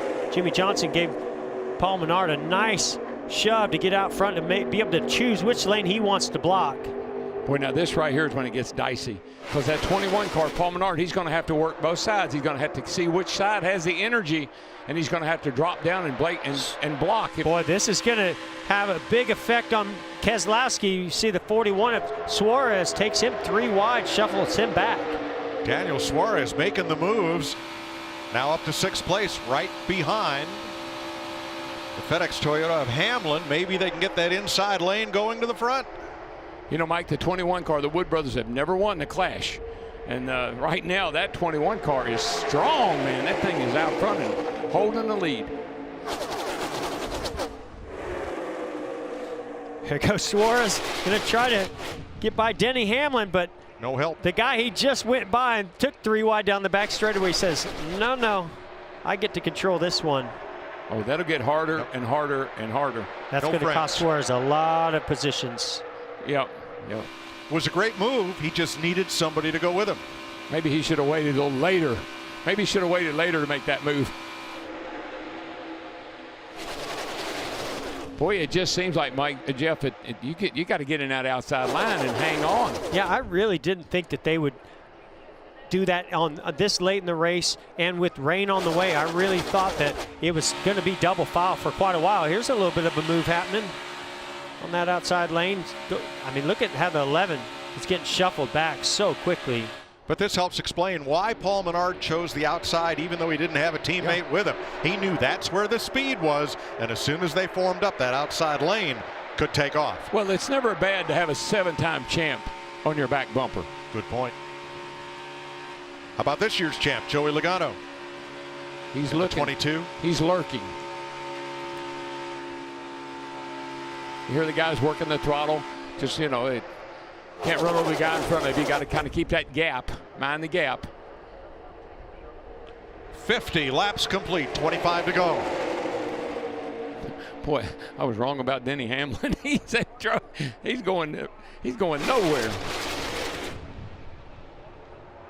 Yeah, it just takes more than 4 cars. You know, you need 8, 9 cars down there in that inside lane. I think that inside lane could start working its way back forward, but everybody, the trend right now is get in that outside lane and get single file as fast as possible. Yeah, you got Keselowski. I mean, we know he's got a fast car, but that outside has just got all the momentum, man. They got all the energy.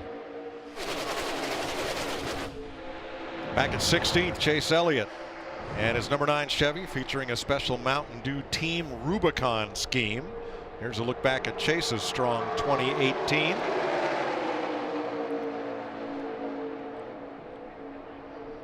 Three big wins after 8 runner-up finishes. And Mike, trust me, and Jeff knows, this is the hardest thing to do, is set in line. You so want to drop down because you feel like you could get by a car or two in front of you. But you also know that if you do, you're going to go to the back. So you got to sit here. Look, this is my favorite saying. You got to sit on this hot stove and pee ice water, because that's what you're doing right now.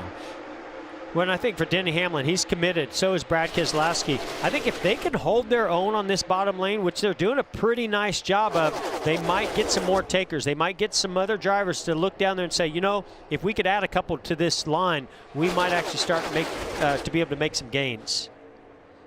If we should happen to make it. And here's one with Joey Logano.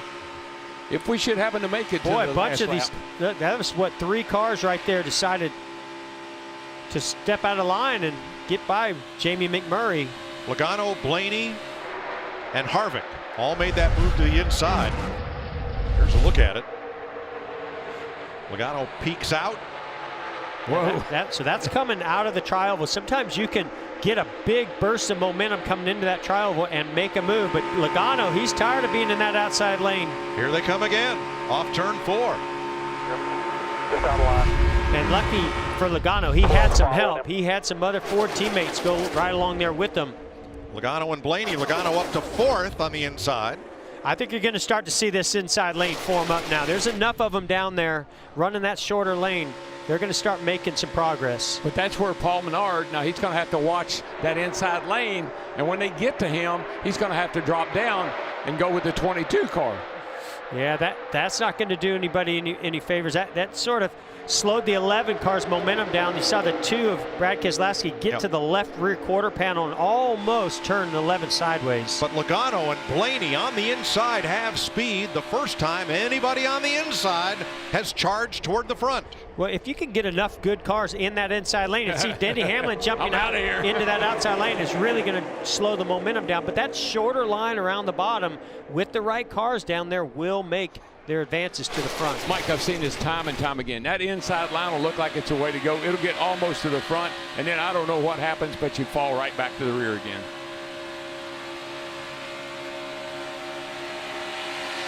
Logano was up even with 3rd. Now he is 6th.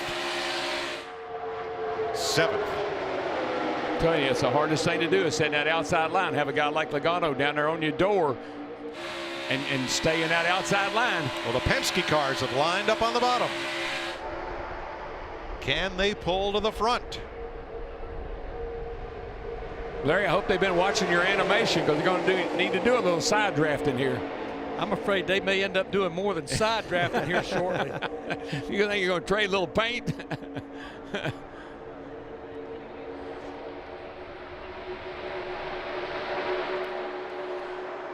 I think Menard right now is in the catbird seat. He can stay in that outside lane with Jimmy Johnson on his back bumper. That's working really well. Oh, Jimmy going to take. Oh, no, Jimmy! Contact. And around goes Menard into the wall, taking cars with him. Come on, high. Clear, clear, clear. All clear. Yeah. Big wreck. You got it. Well, I'm just wondering, did that suck the back end of the car around on Menard, or did they make contact that turned him around? When the 48 gets on your bumper like that, it probably had something to do with it. 4 cars were out in front of that melee. My. Make that 6. And everybody else got a piece of it. Yeah, well, let's take a look at it, and we'll determine how that happened. First, we're going to ride with Kurt Busch. Now, he is behind Jimmy Johnson's number 48.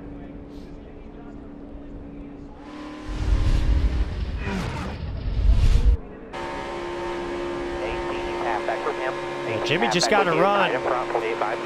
Went to side draft the left rear of the 21 of Paul Menard. I don't know if Paul came down a little bit, but they got too close and hit. Paul never moved.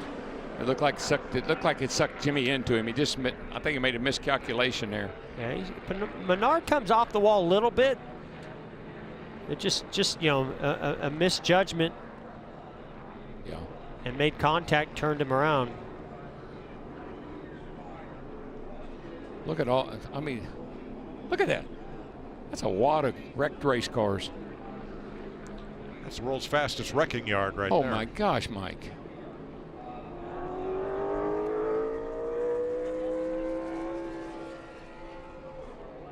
I don't think I've ever seen anything quite like that. Look at Alex Bowman in the 88. Hard on the brakes. He's going to get through this. I'm not sure how, but he did. Well, he's the only one. Yeah.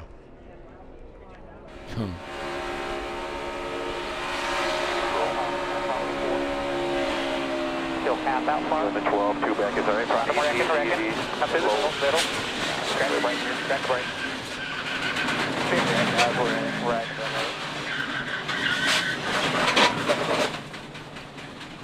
And we'll ride with Jamie McMurray next.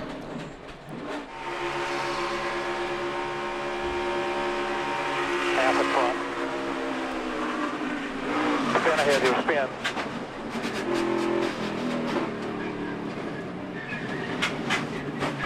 Jamie actually made it through there. Yep. But unfortunately, got hit from behind. Daniel Suarez carrying our Fox visor cam. You know what you call that, Mike? That was a clash. Up high, they're up high. Up high, stay in the middle, stay in the middle. Come on down, come on down, come on down, come on down, come on down, you're clear left. We got into it pretty bad. Hold the brake. There's just nothing you can do. It's such a helpless feeling right there. You start to see cars turning sideways and smoke, and you're trying to slow down on the brakes as hard as you can. But you're right in the middle of it and going along for a ride.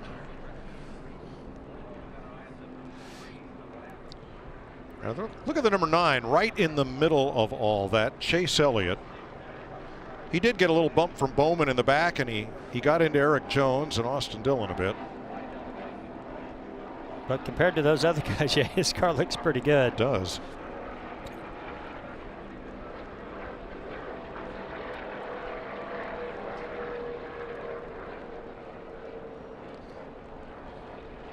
And then he's going to kind of fight his way through. I think as long as he can keep 4 tires with air in them, depending on what happens here weather-wise and everything, whether they go back racing. Let's go back to the start of this. So Jimmy got a run. I think a little bit of rain was starting to fall. Yep. So he saw the urgency. He said, you know what, if I get a run, I'm going to take it. And he did. And your normal move is to get up there and just side draft, as we've been showing earlier, on that left rear tire. And that's exactly what Jimmy Johnson went to do. Unfortunately, just misjudged. Paul came down a little bit. They made contact, turned the 21 around. And did you see the Busch brothers? Kurt shot through, and it looks like what happened to Kyle, that he spun there, but don't think he made any contact with anyone else. He's getting ready to. Until then, until Brad Keselowski got into him. I think Mother Nature said, I've seen enough. And the sky is crying once again. Yeah.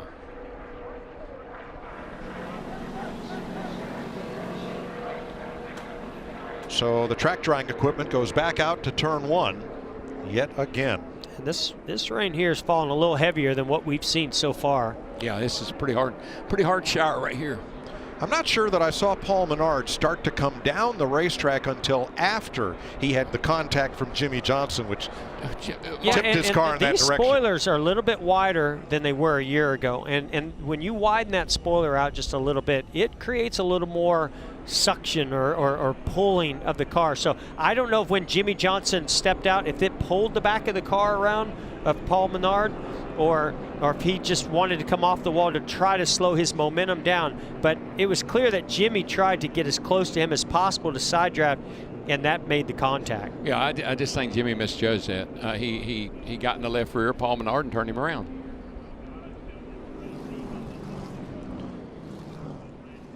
We're going to hear some audio from Paul Menard's team. What happened? Have any idea what happened? Yeah, they're showing it again. I'll have to watch it again. I think, yeah, we zagged and he zigged. I mean, they were going for the same space.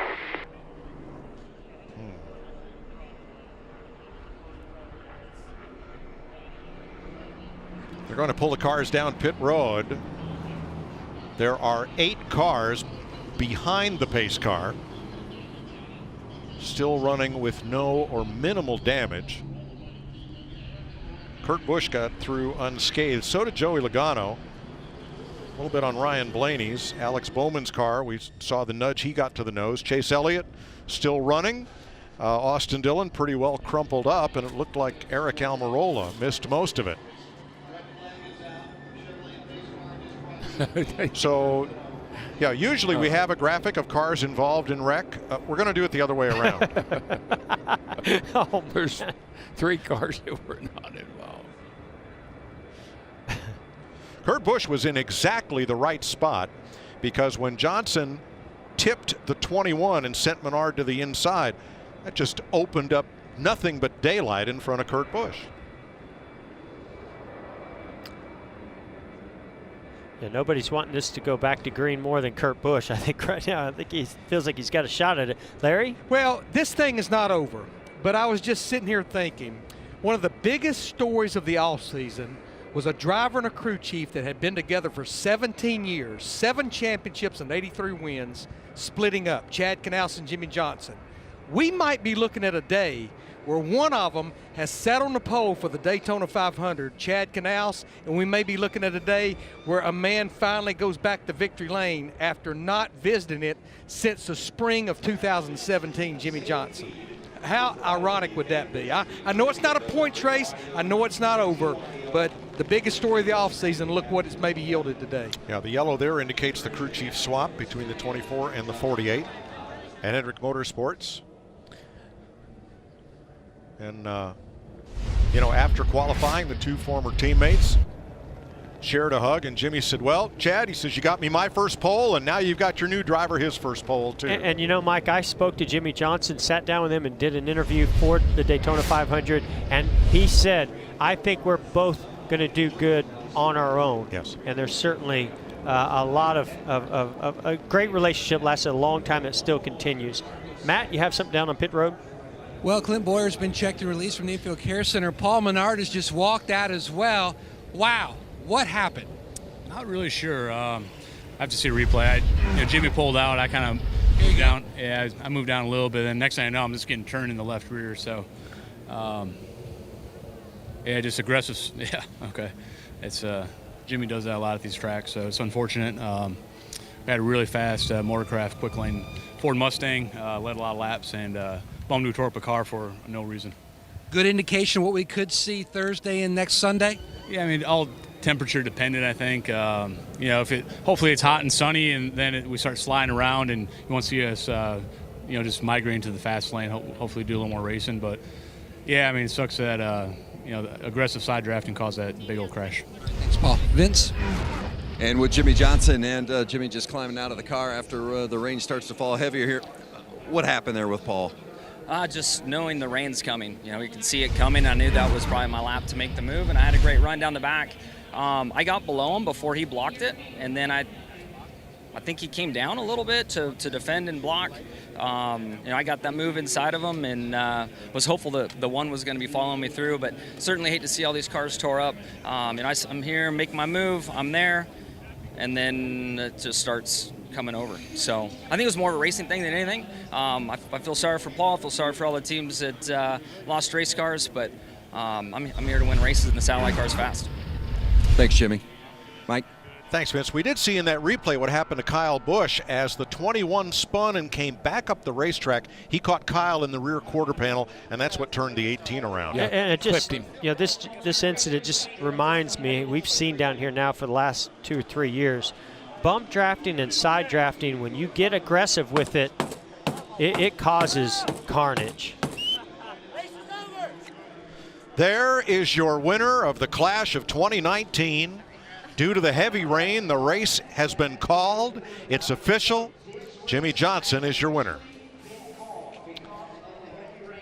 You know, a year ago, somebody got in the rear bumper of him on that final last back lap. straightaway, last lap, turned him around, and this year he's on the other end of it. It's the first time in the last 8 clashes that Johnson is running at the finish, all the way to victory lane. Yeah, I mean, you hate to see what happened to Paul Menard, and certainly Jimmy felt like he had a move, and it was time. We saw the rain coming. I'm sure the teams were telling him the rain was coming. You make an aggressive move, and you know, these kind of, we saw it last year in the Daytona 500. You know, the same thing happened to the guy leading the race in the 500 last year. Here's what happened in the back straightaway. Jimmy Johnson gets into Paul Menard, who goes around, collects most of the field, and Johnson wins the Clash. Come on high, clear, all clear.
Jimmy Johnson taking the slow walk to victory lane as he's the winner of the Clash of 2019. Let's go all the way back to turn 2 on what ended up being the final lap. And again, I think some raindrops started falling. Jimmy Johnson knew it was time to get a run. Watch the 40 of Jimmy Johnson backs up to the 1 car. That's where the momentum's going to come from. That push and that bubble between those two, and watch this run and that gap that was built between he and the 21 Paul Menard. That's what gave him the momentum to make that move happen. Now, when it comes to the side draft, I think Paul Menard has a good point. That was a very aggressive side draft. That there was just no margin for any car to move left or right, and that's why they made contact. No, he was right on his left rear quarter panel, and again, if the air or Paul or whatever made any sort of a move at all, that was going to be the result. And one of the beneficiaries of all that was Kyle Busch. Here's Matt. And he's walked out of the infield care center. Is this more of an indication of what we saw last year in the 500 with a lot of blocking that created a lot of issues? I don't know exactly. I wasn't necessarily. I mean, I was paying attention, obviously, but just when I was behind the one, I was so focused on him, I guess. And then the move that kind of went to the bottom, I saw the 48 making a move on the 21, and I don't know if the 21 came down and what all contact exactly initiated it, but then I just tried to make it squeeze through the hole before the 21 got back up to me, but couldn't do it. So it's just a product of kind of what we got going on, you know, just with everybody trying to make runs sometimes, and when you do get those runs, you try to make sure that they stick and you can get past the guys, so the side draft's really important, and there's not a lot of room for cars to move around like they tend to do. So overall, I thought we had a good race going and wish we would have ended up being able to finish it, but you know, we'll look forward to the 500 now. We were joking around earlier today about your ankle, but on a serious note, how is the ankle, especially after the crash? It's fine. You know, just messing around with my son, just playing on trampoline, stuff like that. So I guess I can't hang, you know. So it is what it is, and I'll be fine next week. I mean, I'm moving and I'm walking and everything. So it's just a bit tender, but overall it'll be all right.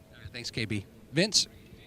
Well, walking into victory lane isn't exactly what Jimmie Johnson had in mind when he was hoping to win the Clash today, but victory lane is victory lane. Congratulations. You won the Clash. How's it feel to be back in victory lane? It feels good. Don't let this race car run you over on its way in. Just really happy about, you know, obviously a great day for Hendrick Motorsports, for Chevrolet, for Ally coming on board and qualifying third for the Daytona 500, and then to win the Clash. Kevin Meendering leading this team. You know, there's been a lot of new things going on. I'm extremely excited to win. I want to say hello to my family back home, especially to Lydia. She's been wanting Daddy to win pretty bad, so it's not a points race, but it's a good start. There's so much talk about the split between you and Chad. The irony of Chad winning the pole with William Byron today and you winning the race with your new crew chief, Kevin Meendering. I think the two of you might be okay, you know, without one another. Yeah, you're right. I hadn't thought about that exactly, but I did mention to Chad that he was able to win me my first pole here for the 500 and did the same for William. Really happy for those guys. But this group of Ally team members I have behind me, these guys have been working so hard, and we're off to a great start this year. Congratulations. Jimmie Johnson back in victory lane. He's won the Clash at Daytona. 10th in the half marathon this morning, third in Daytona 500 qualifying, and a winner in the Clash of 2019. Coming up Thursday, the Can-Am Duel at Daytona. Coverage begins 5:30 p.m. Eastern on FS1. Then it's Race Hub weeknights, 6 p.m. Eastern time. And coming up next, the NHRA Winter Nationals from Pomona.